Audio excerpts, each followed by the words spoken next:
জাপানের দক্ষিণাঞ্চলে ওকিনাওয়াতে কয়েকটি দ্বীপে আঘাত এনেছে শক্তিশালী টাইফুন ডলফিন। ঝড়ের তাণ্ডবে অন্তত 5 জন আহত হয়েছেন। বিদ্যুৎ সরবরাহ বিচ্ছিন্ন হয়ে গেছে প্রায় 14,000 ভবনের। টাইফুনটি এগুচ্ছে চীনের পূর্ব ও দক্ষিণ উপকূলের দিকে।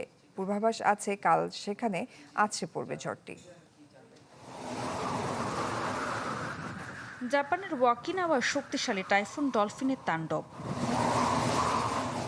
শুক্রবার থেকেই দক্ষিণ জাপানে শুরু হয় প্রবল বাতাস, সাথে মুষলধারে বৃষ্টি। এক পর্যায়ে ঝোড়ো বাতাসের গতি ওঠে ঘন্টায় 216 কিলোমিটার পর্যন্ত। ওয়াকিনাওয়া প্রশাসন জানিয়েছে এতে আহত হয় 5 জন। বিদ্যুৎ সরবরাহ বিচ্ছিন্ন হয়ে গেছে প্রায় 14,000 ভবনের। বাতিল করা হয় ANA ও জাপান এয়ারলাইন্সের বেশ কয়েকটি ফ্লাইট। বাংলা কিউআর যেখানে নগদ পেমেন্ট সেখানে। সারা দেশে 10 লাখেরও বেশি মার্চেন্টে নগদে পেমেন্ট করুন খুব সহজে। টাইফুন ডলফিন এগোচ্ছে চীনের পূর্ব দক্ষিণ উপকূলের দিকে। রোববার রাত থেকে সোমবার ভোরের মধ্যে ঝোজিয়াং প্রদেশের ঝৌসান ও ফুজিয়ান প্রদেশের ফুডিং শহরের মধ্যবর্তী কোনো এলাকায় স্থলভাগে আঘাত হানতে পারে। ঝোজিয়াংয়ে উপকূলীয় টাইফুন সতর্কতার সর্বোচ্চ পর্যায়ে উন্নীত করা হয়েছে।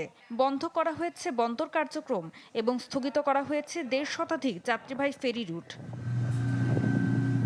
টাইফুনের প্রভাবে তাইওয়ানেও 63টি আন্তর্জাতিক ফ্লাইট বাতিল করা হয়েছে।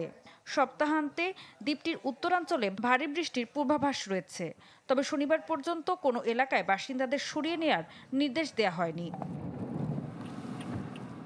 ঋতু সাহা, চ্যানেল 24।